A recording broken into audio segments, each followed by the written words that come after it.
السلام علیکم ورحمۃ اللہ وبرکاتہ۔ محترم سامعین اکرام اور ناظرین اکرام، میں آپ حضرات کے سامنے ایک بہت ہی اہم ٹاپک میں کچھ باتیں کہنا چاہتا ہوں۔ برادران اسلام، ہم اور آپ جہاں زندگی گزار رہے ہیں اسے دنیا کہتے ہیں، اور ہماری منزل دنیا نہیں ہے بلکہ ہماری منزل آخرت ہے، جہاں آخری ٹھکانہ یا تو جہنم ہوگا یا پھر جنت ہوگا۔ آخرت کی فکر ہم سب کو کرنی ہے۔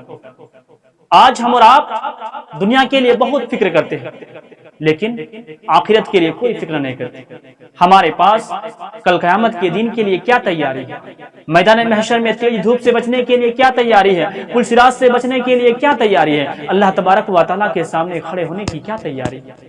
آج ہر شخص دنیا کے پیچھے بھاگ رہا ہے، بنگلہ گاڑی کاروبار کے فکر میں دن رات لگا ہوا ہے۔ آج ہر شخص دنیا کے پیچھے بھاگ رہا ہے۔ یہ فکر کیا ہے؟ اور میرا موضوع سخن یہی ہے کہ فکر آخرت۔ تو آئیے دیکھتے ہیں کہ فکر کیا ہے۔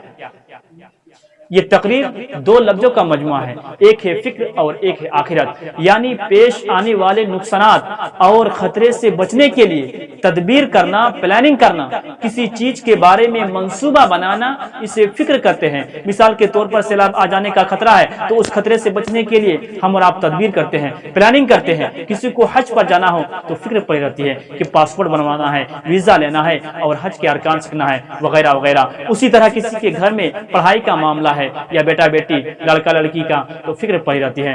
اسی طرح شادی و بیاہ کے معاملے میں بھی ہم اور آپ فکر کرتے ہیں۔ اسی طرح تجارت میں بھی ہم اور آپ دن رات فکر کرتے ہیں۔ میرے بھائیوں، ہم اور آپ ہر چیز میں فکر کرتے ہیں، یہاں تک کہ 24 گھنٹہ بھی کم پڑ جاتے ہیں، لیکن اس آخرت کے لیے کوئی فکر نہیں کرتے۔ آئیے دیکھتے ہیں سلف صالحین کس طرح آخرت کے اوپر فکر کرتے تھے۔ حضرت ابو ہریرہ رضی اللہ تعالیٰ عنہ اپنی موت کے وقت رونا شروع کر دیا۔ کسی نے پوچھا کہ آپ کیوں رو رہے ہو؟ تو حضرت ابو ہریرہ رضی اللہ تعالیٰ نے کہا، دیکھو میں دنیا کے چھوڑنے کے غم میں نہیں رو رہا ہوں، بلکہ میں اس لیے رو رہا ہوں کہ مجھے فکر پڑی رہتی ہے کہ میں جنت جاؤں یا جہنم جاؤں۔ تو میرے بھائیوں، یہ تھے سلف صالحین اور فکر آخرت کہ وہ لوگ کس طرح آخرت کے اوپر فکر کر پڑے رہتے ہیں۔